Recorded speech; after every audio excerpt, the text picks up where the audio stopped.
ജില്ലയെയും തമിഴ്നാടിനെയും ഏറ്റവും കുറഞ്ഞ ദൂരത്തിൽ ബന്ധിപ്പിക്കുന്ന നെടുങ്കണ്ടം തേവാരംമേട്ട് തേവാരം റോഡ് നിർമ്മാണത്തിനായി ഇരു സംസ്ഥാനങ്ങളിലെയും ജനപ്രതിനിധികൾ കൈകോർത്തു.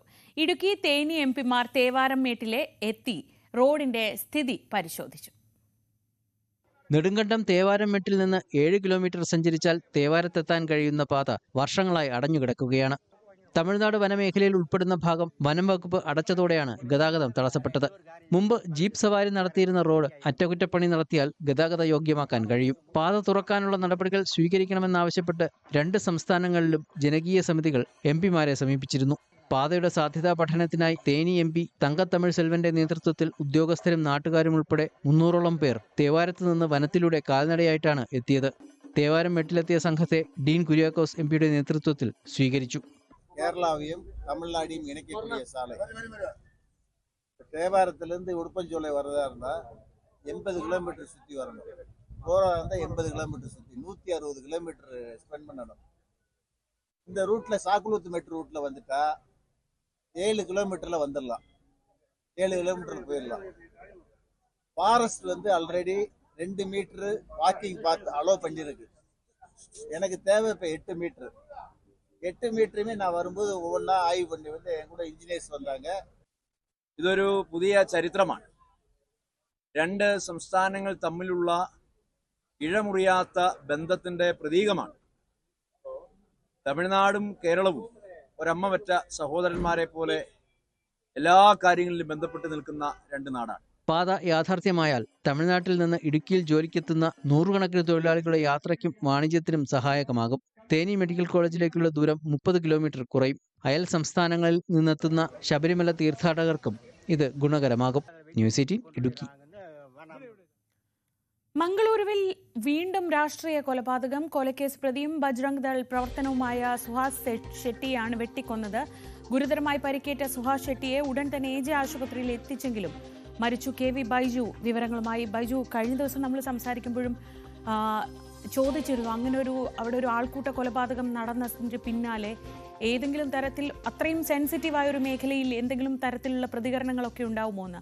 അതുമായി നേരിട്ട് ബന്ധമുണ്ടോ എന്നറിയില്ല. പക്ഷേ ഈ തീവ്ര നിലപാടുള്ള ബജ്രംഗ് ദൾ നേതാവായ സുഹാസ് ഷെട്ടിയുടെ കൊലപാതകത്തെക്കുറിച്ച് എന്തൊക്കെ വിവരങ്ങളാണ് ഇപ്പോൾ ലഭിക്കുന്നത്?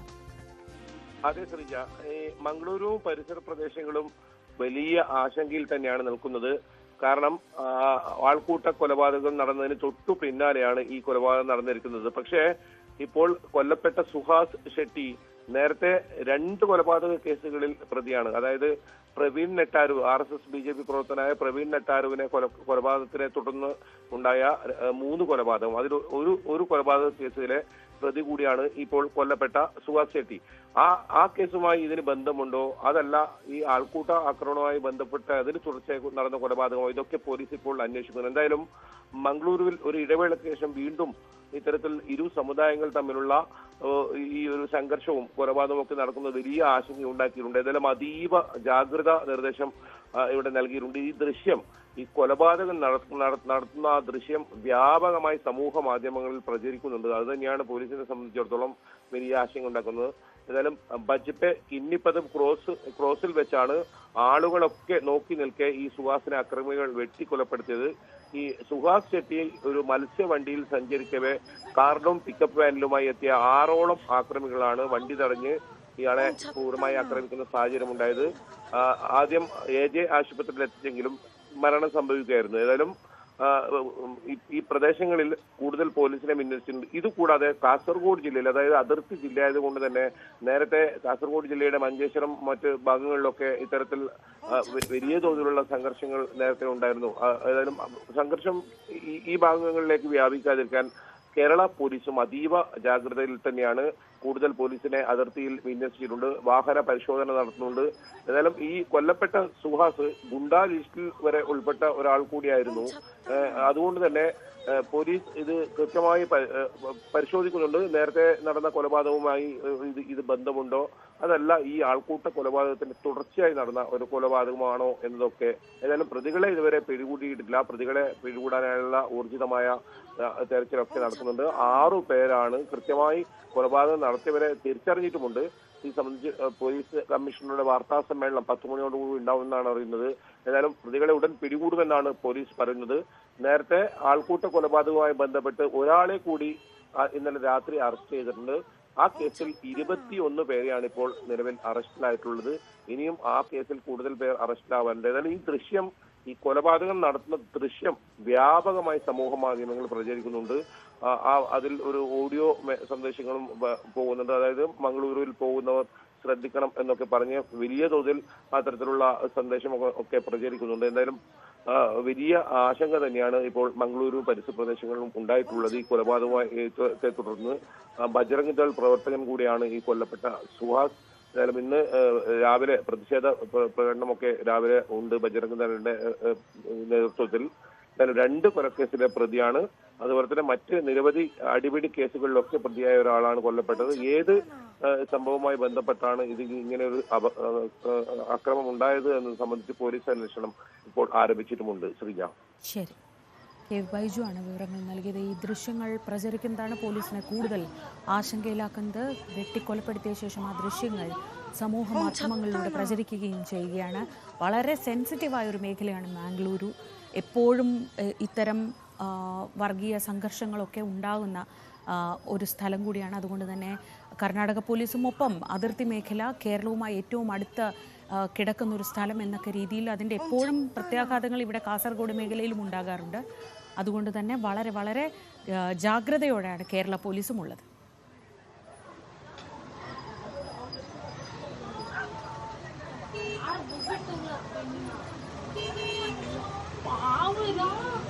छत्ताना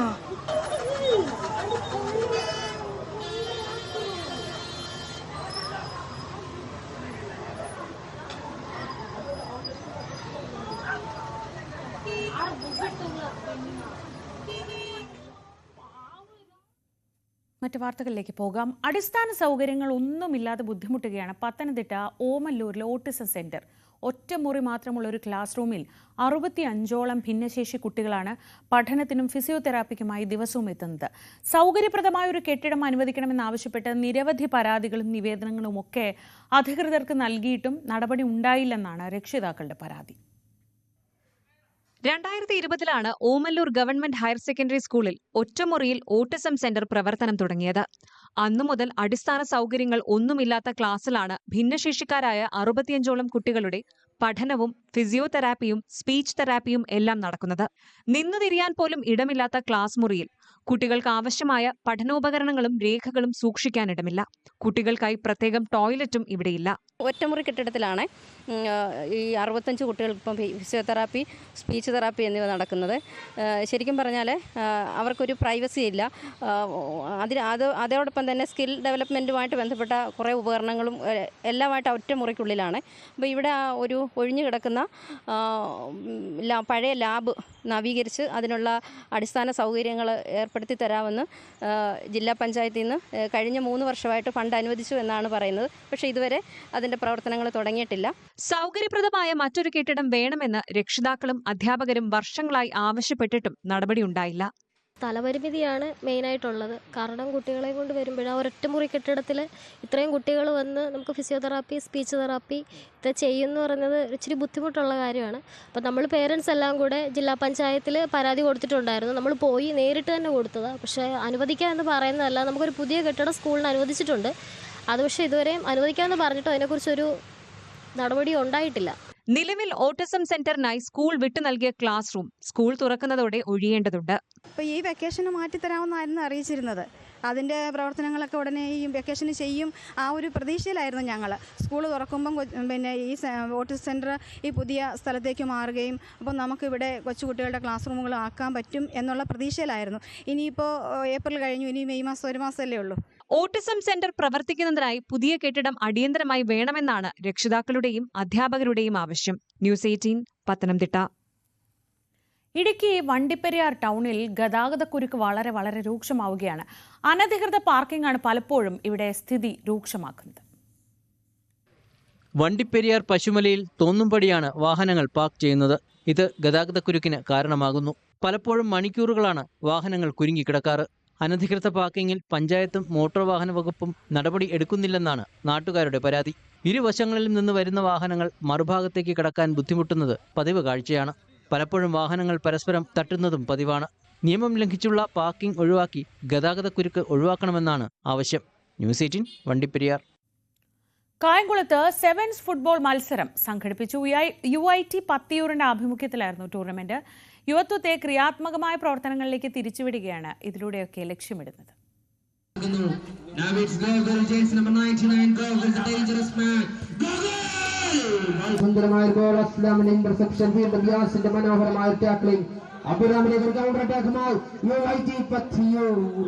കാൽപന്ത് കളിയുടെ മാസ്മരികത നിറഞ്ഞ പ്രകടനം. ചേരാവളിയിലെ ഗലാക്ടിക്കോ ടർഫിലായിരുന്നു സെവൻസ് ടൂർണമെന്റ്.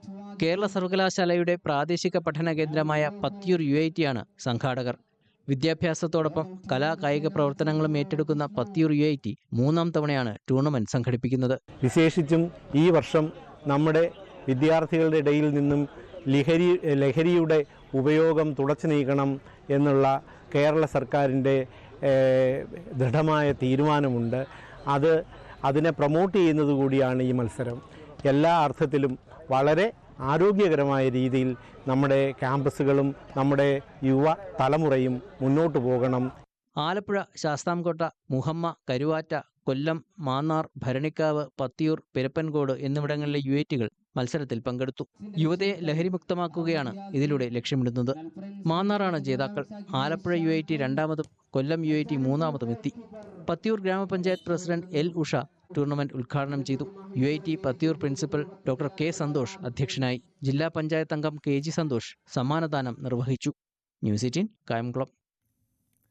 ഇടുക്കി അടിമാലി ടൗണിലെ മാലിന്യ നീക്കം പാളി. ഓടകളും കൈത്തോടുകളും ശുചീകരിക്കാതെ ആയതോടെ ജനം ഇവിടെ വലിയ ബുദ്ധിമുട്ടിലാണ്.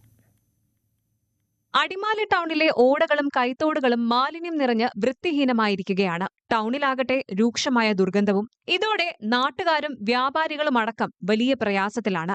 മാലിന്യം പൂർണ്ണമായി നീക്കം ചെയ്യുമെന്ന പഞ്ചായത്തിന്റെ ഉറപ്പ് നടപ്പായില്ല. മാലിന്യം നിറഞ്ഞതോടെ തോടുകളിൽ വെള്ളം കെട്ടിനിൽക്കുകയാണ്. കൊതുക് ശല്യം കൂടി. കെട്ടിക്കിടക്കുന്ന മാലിന്യം മഴ പെയ്താൽ ദേവിയാർ പുഴയിലേക്കാണ് ഒഴുകിയെത്തുന്നത്. സാംക്രമിക രോഗങ്ങൾക്കുള്ള സാധ്യത നിലനിൽക്കുകയാണ്. ടൗണിലെ തോടുകൾ വൃത്തിയാക്കി ജനങ്ങളുടെ ആശങ്ക പരിഹരിക്കണമെന്ന ആവശ്യം ശക്തമാണ്. ന്യൂസ് 18 അടിമാലി. തൊടുപുഴ മങ്ങാട്ടുകവലയിലെ ഷോപ്പിംഗ് കോംപ്ലക്സ് തുറക്കാൻ നടപടിയില്ല. ഉദ്ഘാടനം കഴിഞ്ഞ് 4 വർഷമായിട്ടും കെട്ടിടം തുറക്കാത്തതിൽ പ്രതിഷേധവും ശക്തമാണ്. 11 വർഷം മുൻപാണ് മങ്ങാട്ടുകവലയിൽ ഷോപ്പിംഗ് കോംപ്ലക്സ് പണി തുടങ്ങിയത്. 4 വർഷം മുൻപ് നിർമ്മാണം പൂർത്തിയാക്കി കെട്ടിടം ഉദ്ഘാടനം ചെയ്തു. ഇതുവരെ 11 കോടി രൂപയോളം കെട്ടിടത്തിനായി ചെലവാക്കി. വാട്ടർ കണക്ഷൻ, ഇലക്ട്രിസിറ്റി, പ്ലംബിംഗ് എന്നിവ പൂർത്തിയായി. എന്നാൽ ലിഫ്റ്റ്, വാട്ടർ ടാങ്ക് എന്നിവയുടെ പ്രവൃത്തി പൂർത്തിയാക്കാൻ കാലതാമസമുണ്ടായി. ഫയർ NOC ലഭിച്ചില്ല. ഇതാണ് ഷോപ്പിംഗ് കോംപ്ലക്സ് തുറക്കുന്നത് വൈകാൻ കാരണം.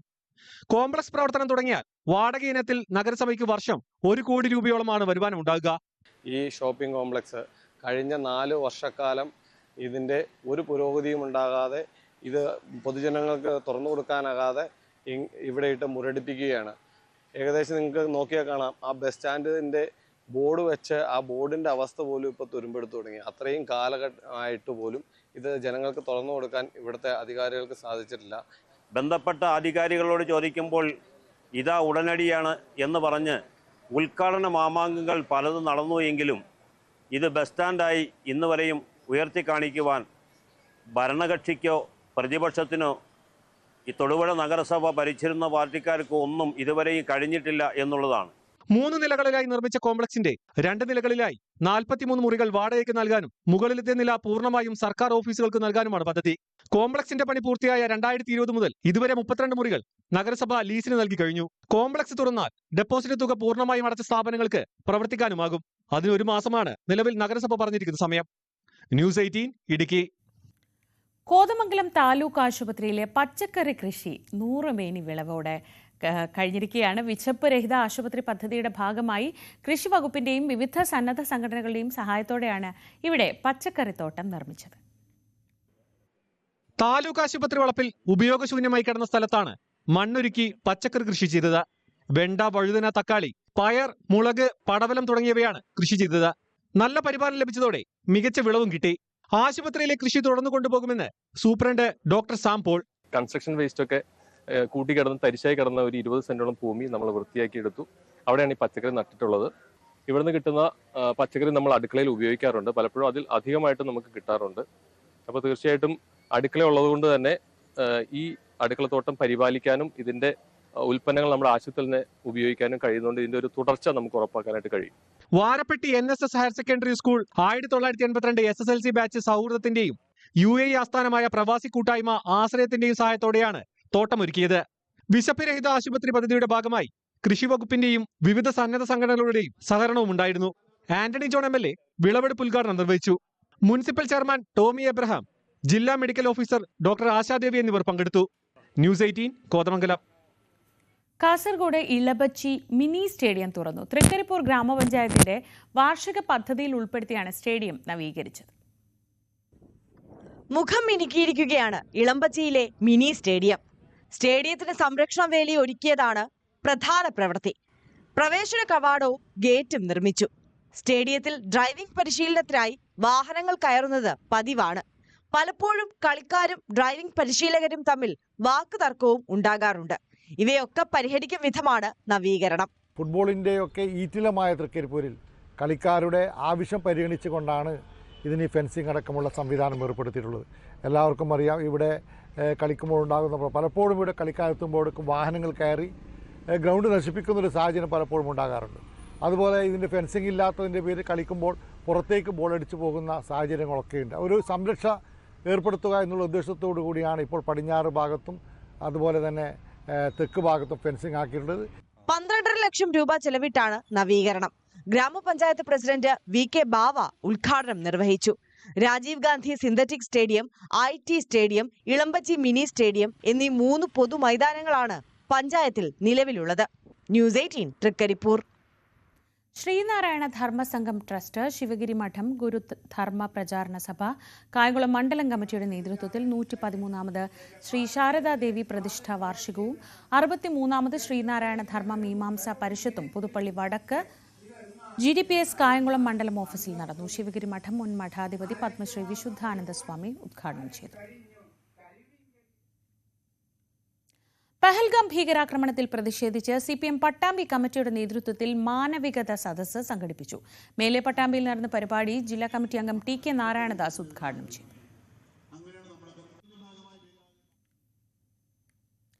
ഷൊർണൂരിലെ സംരംഭകരായ മയിൽവാഹനം കൂട്ടുകുടുംബം വാട്സ്ആപ്പ് ഗ്രൂപ്പിന്റെ ഒത്തുചേരൽ ശ്രദ്ധേയമായി. പട്ടാമ്പിയിൽ നടന്ന പരിപാടിയിൽ മുൻകാല ജീവനക്കാർ പങ്കെടുക്കുകയും സൗഹൃദം പങ്കുവെക്കുകയും ചെയ്തു. സംഗമം മുതിർന്ന അംഗങ്ങളായ കൃഷ്ണൻകുട്ടി, ചന്ദ്രൻ യാക്കര എന്നിവർ ഉദ്ഘാടനം ചെയ്തു. കൂട്ടുകുടുംബത്തിലെ 75 വയസ്സ് കഴിഞ്ഞ 14 പേരെ ആദരിച്ചു.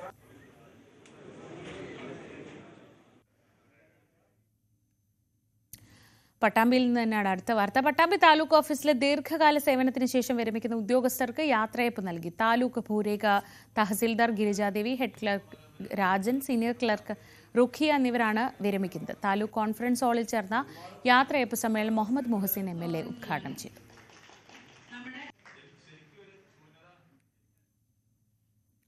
ആശാവർക്കർമാർ സെക്രട്ടേറിയറ്റിന് മുന്നിൽ നടത്തിവന്ന നിരാഹാര സമരം അവസാനിപ്പിച്ചു. മെയ് 5-ന് കാസർഗോഡ് നിന്ന് സമരത്തിന്റെ അടുത്ത ഘട്ടമായി രാപകൽ സമരയാത്ര തുടങ്ങുന്ന സാഹചര്യത്തിലാണ് നിരാഹാര സമരം അവസാനിപ്പിച്ചത്. സെക്രട്ടേറിയറ്റിന് മുന്നിൽ ആശമാർ നടത്തിവന്ന രാപകൽ സമരം തുടരും.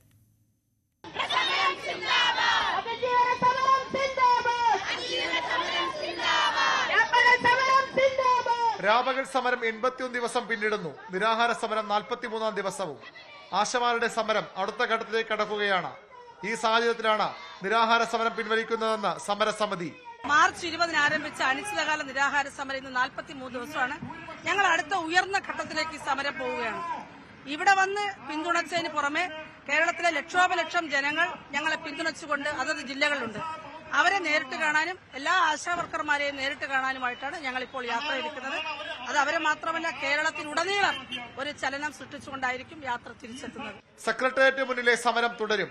സമരം അവസാനിപ്പിക്കാൻ പറയുന്ന സർക്കാർ സമരമുദ്രാവാക്യം കൊണ്ട് മുഖം തിരിച്ചാൽ എങ്ങനെ സമരം തീരും? ഇതാണ് ആശമാരുടെ ചോദ്യം. തൊഴിലാളി ദിന റാലിയിലും ആശാ സമരക്കാർ പങ്കെടുത്തു. നിരവധി പേർ പിന്തുണയുമായി ഇന്നും സമരപന്തലിലെത്തി. ന്യൂസ് 18 തിരുവനന്തപുരം.